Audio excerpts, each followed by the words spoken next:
बालकृष्ण जी उर्फ पंडित जी के पास उनके ब्लॉग रीडर का एक नया मेल आया है। मेल में उसने बड़ी इंटरेस्टिंग बातें लिखी, जैसे श्रीमद् भागवत गीता सिर्फ एक रिलीजियस किताब नहीं है, ये मैनेजमेंट भी सिखाती है और पॉलिटिक्स भी।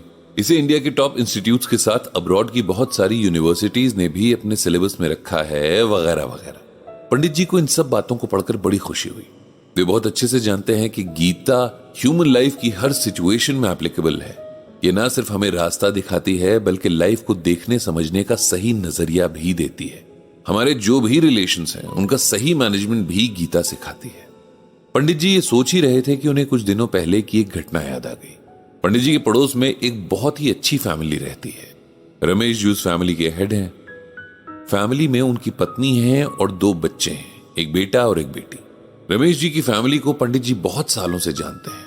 उन्होंने यहां जब जमीन खरीद कर घर बनाया तब उनके दोनों बच्चे बहुत छोटे थे और पंडित जी के बेटों के साथ उनकी खूब दोस्ती भी थी। रमेश जी की पत्नी और पंडित जी की पत्नी सरला भी टाइम के साथ पक्की सहेलियां बन गई थी। टाइम के साथ बच्चे बड़े होते गए और रमेश जी ने बेटे की शादी करवा दी। इस बात को भी अभी शायद 2 ही साल हुए हैं।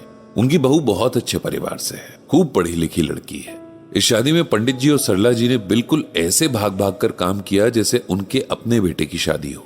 रमेश जी के कई गेस्ट पंडित जी के घर पर ही ठहरे थे। बहुत खुशी के माहौल में ये शादी हुई थी। दुल्हन आई तो रमेश जी की पत्नी ने पंडित जी और सरला का इंट्रोडक्शन ये कहकर दिया कि ये भी हमारी ही तरह तुम्हारे सास ससुर हैं। कुछ दिनों तक सब अच्छा चलता रहा। नई बहू ने बहुत जल्दी रमेश जी के घर और घर के मेंबर्स को अपना लिया था। उसका नेचर बहुत अच्छा था, हमेशा हंसती हुई नजर आती थी। पंडित जी और सरला इस बात से बहुत खुश थे। फिर एक दिन सरला जी ने पंडित जी को बताया कि उन्होंने शाम को छत पर नई बहू को रोते हुए देखा। पंडित जी ने कहा कि हो सकता है मायके की याद आ रही हो, अभी बेचारी को दिन ही कितने हुए हैं। सरला जी को भी उनकी बात सही लगी। उन्हें तो इस एज में भी जब मायका याद आता तो वो रो पड़ती हैं। फिर बहू तो अभी अभी अपना घर छोड़कर आई है, लेकिन इसके बाद आए दिन सरला को बहू छत पर सबसे छुपकर रोते हुए दिख जाती। अगर सरला जी से सामना होता तो ऐसे जताती जैसे कोई बात ही नहीं है। सरला जी ने रमेश जी की पत्नी से पूछा कि बहू को मायके कब भेज रही है, उसका सबसे मिलने का मन होता होगा नहीं? तो उन्होंने कहा कि अभी पिछले हफ्ते ही बहू मायके से आई है। सरला जी ने उन्हें बहू को रोते हुए देखने वाली बात नहीं बताई, क्योंकि वो नहीं जानती थी कि उनकी सहेली इस बात को किस तरह लेगी, कहीं बहू को कुछ बोल ही ना दे। हालांकि उन्होंने पंडित जी को ये सब बताया था और पंडित जी को अब भी इसमें कोई सीरियस बात नजर नहीं आई थी। उल्टा उन्होंने सरला जी से कहा कि याद है जब हमारा बेटा राघव पढ़ाई के लिए दूसरे शहर गया था, तब कैसे हर दूसरे दिन हॉस्टल से कॉल करता था कि उसका मन नहीं लग रहा, उसे घर वापस आना है। कई बार तो रोने भी लगता था।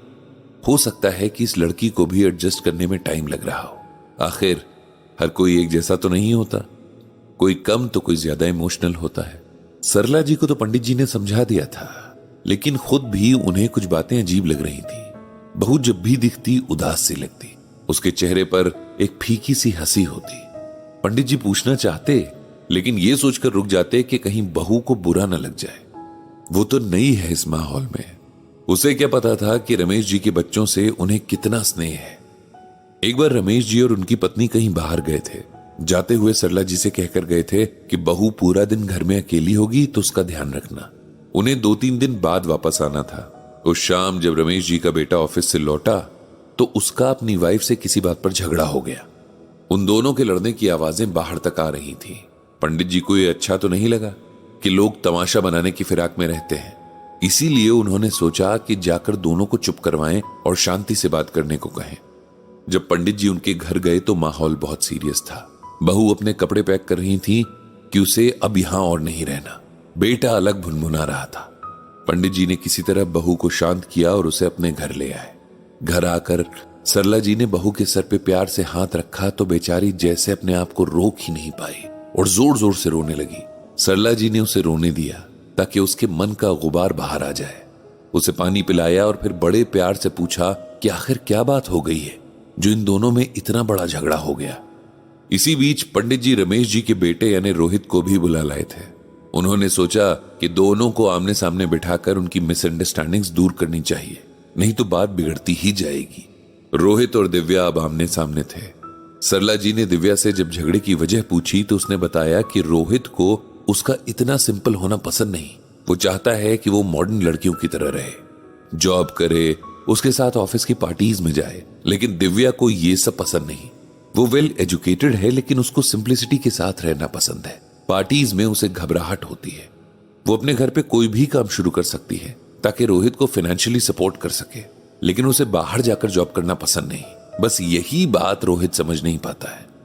आज भी उसने मुझे किसी कुलीग के घर पार्टी में चलने को कहा तो मैंने मना कर दिया, क्योंकि पिछली बार जब वो गई थी तो लोग वहां ड्रिंक कर रहे थे, जिससे दिव्या को घबराहट होने लगी थी। इसीलिए उसने आज जाने से मना कर दिया। तो रोहित अपना आपा खो बैठा। रोहित से पूछा तो उसने भी यही कहा। उसने बताया कि वो दिव्या में वाइफ नहीं, एक दोस्त ढूंढता है जो उसके साथ कदम से कदम मिलाकर चले, लाइफ को उसके साथ एंजॉय करे। लेकिन दिव्या को तो खुद को बदलना ही नहीं है। अब पंडित जी को समझ आ गया था। उन्होंने रोहित और दिव्या को समझाने से पहले श्रीमद् भागवत गीता का ये श्लोक सुनाया। नास्ति बुद्धिर युक्तस्य न चा युक्तस्य भावना न चा भावयतः शांतिर शांतस्य कुतः सुखम। इसका मतलब है कि जिसने चित्त को यानी अपने मन को वश में नहीं किया, उसकी बुद्धि स्थिर नहीं होती और उसमें भावना भी नहीं होती, तथा भावनाहीन मनुष्य को शांति नहीं मिलती, और शांति रहित मनुष्य को सुख कैसे मिल सकता है। इसे सिंपल वर्ड्स में समझाता हूं। भगवान श्री कृष्ण अर्जुन से कहते हैं कि हमें अपने मन को सबसे पहले कंट्रोल में करना जरूरी है, क्योंकि सब कुछ तो हमारे मन के अनुसार नहीं हो सकता है, और जब मन के अनुसार नहीं होता तब हमें दुख होता है। जिसका मन कंट्रोल में नहीं होता उसकी बुद्धि भी स्थिर यानी एक जगह पर नहीं रहती है, क्योंकि मन ही तो बुद्धि को चलाता है। ऐसे मन में इमोशंस भी सही नहीं होते, और ऐसे इंसान को न शांति मिलती है और न ही सुख। तुम दोनों इस बात को ऐसे समझो कि तुम दोनों के शरीर में दो अलग आत्माएं हैं, जिनके अलग अलग संस्कार हैं। ऐसे में एक दूसरे से कुछ भी एक्सपेक्ट करने से पहले यह समझना जरूरी है कि जो आत्मा इतने समय से हमसे अलग संस्कारों के साथ है, उसे अपने हिसाब से एकदम से नहीं ढाल सकते। इसीलिए हमें एक दूसरे को रिस्पेक्ट देते हुए ये बात समझनी चाहिए। अपने मन को एक्सपेक्टेशंस के मामले में अपने कंट्रोल में रखना चाहिए। एक दूसरे के प्रति अपनी इमोशंस में भी ये एक्सेप्टेंस होनी चाहिए। ऐसा होने से हमारा मन शांत रहेगा और जीवन में सुख होगा। इसीलिए सबसे पहले एक दूसरे को एक्सेप्ट करो। एकदम से एक्सपेक्टेशंस का बोझ मत ला दो और ना ही बदलने की कोशिश करो। धीरे धीरे एक दूसरे के संस्कारों को समझने लगेंगे तो चीजें और भी आसान होती जाएंगी। ये सुनने के बाद रोहित और दिव्या थोड़ा शांत हुए।